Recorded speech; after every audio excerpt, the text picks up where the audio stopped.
CTET में इस बार normalisation होगा कि नहीं 2022-23 में, अगर होगा तो कितने मार्क्स बढ़ सकते हैं और क्या है, लास्ट टाइम क्या था, ये सब कुछ इस वीडियो में हम लोग बात करने वाले हैं।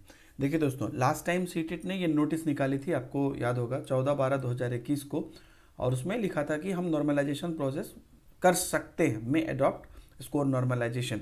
लेकिन लास्ट टाइम ऐसा कोई नॉर्मलाइजेशन नहीं हुआ था, बच्चों के 1 नंबर या 2 नंबर तक मैक्सिमम बढ़े थे, जो बाद में पता चला था कि उस शिफ्ट में किसी ने चैलेंज किया था या ये कहिए कि क्लियर नहीं था। ठीक है, तो इस बार नॉर्मलाइजेशन हो सकता है क्या? देखिए, आप सभी लोग भी इस बात को जानते हैं कि इस बार जो इनिशियल जो कुछ शिफ्ट्स थे, है ना, क्वेश्चन पेपर अगर आप देखिएगा कुछ इनिशियल शिफ्ट के, तो उसमें पैसेज या पोएट्री या इंग्लिश का जो पोर्शन था वो बहुत अजीब टाइप से दिया था, और ईवीएस का भी जो पोर्शन था वो भी अगर आप देखिएगा इनिशियल समय पे कुछ शिफ्ट में, जिस पर हम लोगों ने लगातार वीडियोस भी बनाया था, ईवीएस के पोर्शन में भी बहुत सारी चीज़ें ऐसी थी जो एनसीईआरटी के बियॉन्ड थी। और भी क्वेश्चंस के लेवल तो अलग अलग, ये 2 मेन चीज़ है, आप लोग भी उस पर कमेंट करिएगा। और कुछ शिफ्ट में वो सब चीज़ें जो थी मतलब एनसीईआरटी से थी या सामान्य थी, इस टाइप का। तो अब यहाँ पर बात ये आ जाता है कि नॉर्मलाइजेशन तो लग सकता है, क्योंकि उन्होंने बोला भी था पिछली बार में अडॉप्ट। तो अगर मान लीजिए वो नॉर्मलाइजेशन लगाते हैं तो कितना नंबर बढ़ सकता है? देखिए, एक तो है कि सामान्य मान लीजिए कि कोई क्वेश्चन उठाया और उसमें नॉर्मलाइजेशन अगर लगाना है तो उसमें +1 कर दिया। लेकिन अगर ये लोग पैसेज वाला जो पोर्शन है, जो मेनली मुझे लगता है कि जो इंग्लिश वाले बच्चे हैं वो इसको रिलेट कर पाएंगे, या लैंग्वेज में आपके जिस भी लैंग्वेज में इस तरह की चीज़ें हुई होगी, तो ये पोर्शन कुछ ऐसा था जो कि मुझे कई बार कमेंट में बच्चों ने बताया कि सर ऐसा लग रहा था यूपीएससी लेवल का ये दे रहे हैं। तो ज़रूरी नहीं है कि हर दिन का पैसेज एक ही लेवल का था, है ना, किस टॉपिक पे। जैसे देखिए, अभी मेरे पास 2 पेपर है, तो एक दिन आया था कोविड पे, तो एक दिन आया था कोविड पे। अब देखिए, पोइट्री सब में भी हर दिन दूसरे दूसरे टाइप का था। किसी दिन मान लीजिए सामान्य पोइट्री दे दिया, तो पोइट्री देखिए इसमें आया था कोविड पे, ये जो यहाँ पर है आप देख लिए ना। अब ये जो है, ये पोइट्री है कोविड-19 पर, और सॉरी पैसेज है। एक दिन पैसेज था, यहाँ पर आप देख लीजिए कि कंप्लीटली जो इंडिपेंडेंस है, आफ्टर इंडिपेंडेंस का पूरा रिसर्च पे, तो हर दिन का लेवल तो सेम नहीं था। तो अगर यहाँ पर ध्यान से सुनिएगा कि इन केस यहाँ पर किसी भी अगर पैसेज में अगर नॉर्मलाइजेशन होता है तो डायरेक्ट आप सभी लोगों का यहाँ पर क्लियर मान के चलिए कि 9 मार्क्स आप लोगों का सीधे बनता है। और उसके बाद अगर कोई 1 2 3 क्वेश्चन में अगर हो गया, चाहे वो पोइट्री को लेकर हो या किसी नॉर्मल क्वेश्चन को लेकर हो, है ना, या ईवीएस को लेकर हो, तो आपको ये मान लीजिए कि वो और भी ज़्यादा जाएगा। क्योंकि पैसेज में जो है ना, पैसेज में अगर उनको क्या कहते हैं नॉर्मलाइजेशन लगाना है, क्योंकि पैसेज में ये आप मान के चलते हैं ना कि हर दिन एक जैसा नहीं था, आपके शिफ्ट का हो सकता है कि बहुत ऐसे टॉपिक पे दे दिया या ऐसा दे दिया जो मे भी बहुत हार्ड था, तो अगर उनमें लगाएगा तो कोई एक क्वेश्चन में तो नहीं लगाएगा, तो टोटल 9 नंबर उनको देना पड़ेगा। पोएट्री में भी अगर लगाएगा तो टोटल पोएट्री में लगाएगा, ईवीएस में भी लगाया तो ये। तो अगर नॉर्मलाइजेशन यहाँ पे होता है तो इनको मतलब मुझे तो लगता है कि एक अच्छा खासा चेंजेज हो सकता है ना। और इस पर हम लोग लगे हुए भी हैं, सारे टीचर्स अपने स्तर पर काम कर रहे हैं।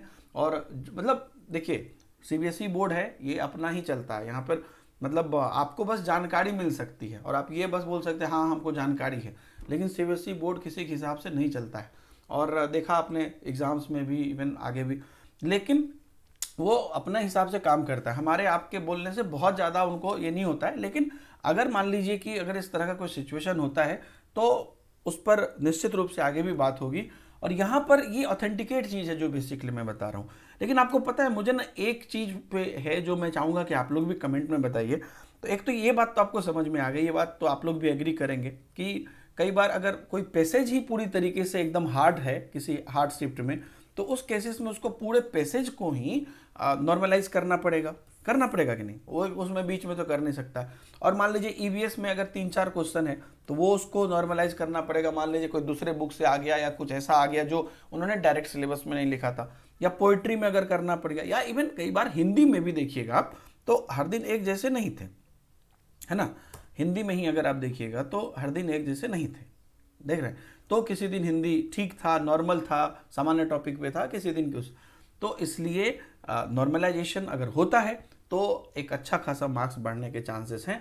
लास्ट टाइम कोई बड़ी चेंजेस नहीं हुई थी और पता भी नहीं चला था नॉर्मलाइजेशन का, लेकिन इस बार अगर होता है तो एक बड़ा देखने को मिल सकता है। लेकिन एक चीज़ यहाँ पर दोस्तों है जो मैं आपको बताना चाहूँगा, एक चीज़ आपने गौर किया होगा, जो सीटेट की जो ऑफिशियल वेबसाइट है उसमें लास्ट टाइम आपको नॉर्मलाइजेशन का ये नोटिस निकला था 14/12/2021 को। इस बार और इसमें क्लियरली लिखा था कि ये जो हमारा 15th सेंट्रल सीटेट हो रहा है उसके लिए हम ये मतलब ये नोटिस बता रहे हैं। लेकिन जो हमारा इस बार का सीटेट हुआ उसके लिए कोई नॉर्मलाइजेशन का अलग से नोटिस मुझे नहीं दिखा है। अगर आपको कहीं दिखा है तो कमेंट में जरूर बताइएगा। दो चीज़ हो सकता है, एक तो ये हो सकता है कि भाई इन्होंने एक जनरल नोटिस निकाल दिया, अब आगे जब भी नॉर्मलाइजेशन जब भी एग्जाम होगा सो दे में अडॉप्ट द नॉर्मलाइजेशन। इसका तो हम एक ये मीनिंग निकाल सकते हैं, मीनिंग नंबर 1, ठीक है ना। आप भी यही बात सोच रहे होंगे। दूसरा मीनिंग ये कि इन्होंने बस उस बार में लिखा था और उस बार उनको जरूरत नहीं पड़ी नॉर्मलाइजेशन का, इसलिए हो सकता है कि इस बार उन्होंने इसको इग्नोर कर दिया या इस कंसेप्ट को ही इग्नोर कर दिया। तो ये एक मुझे इसका ड्रॉबैक लग रहा है कि इस बार मुझे इंफॉर्मेशन बुलेटिन में भी मैंने सर्च किया, मुझे नॉर्मलाइजेशन का इस बार में होता है ना कि कुछ हम करेंगे तो बताएंगे, मुझे एक्चुअली डायरेक्टली दिखा नहीं है। हो सकता है कि अगर मेरे से कोई गलती हुई होगी तो आप लोग बताइए, या बाकी टीचर्स ने अगर बताया है तो आप मुझे बताइए। लेकिन मुझे इस बार नॉर्मलाइजेशन की कोई नोटिस नहीं दिखी है, शायद इस पर कोई बात नहीं कर रहा है, लेकिन आप एक बार कमेंट में जरूर बताइए। कोई मतलब नोटिस अलग से नहीं आई है तो हम लोग दो मीनिंग निकाल सकते हैं कि भाई एक बार तो निकाल दिया, कितनी बार निकालेगा, अब इसी को हम लोग हर बार मान के चलेंगे। ये पहला मीनिंग निकाल सकते हैं। दूसरा मीनिंग ये निकाल सकते हैं कि इन्होंने तो 15 सीटेड वाले के लिए ही ये मे अडॉप्ट लिखा था, इस बार तो लिखा नहीं है, तो अब हो सकता है कि इस बार वो इसको इग्नोर कर दिए क्योंकि पिछले बार उन्होंने किया ही नहीं या उनको जरूरत ही नहीं पड़ी। ये दोनों चीज़ें तो कंप्लीटली डिसीजन फाइनल सीबीएसई के पास ही है। लेकिन अगर मल्टीपल डेज में एग्जाम होता है तो बाय डिफॉल्ट भी नॉर्मलाइजेशन होता है। अगर वैसा हुआ तो ये चांसेस हैं, और इसमें आपका क्या टिप्पणी आप भी कमेंट में बताइए। और जहां पर कोई ना कोई संभावना होगी वहां पर हम लोग जरूर बात करेंगे आगे जहां तक संभव है। Thank you very much.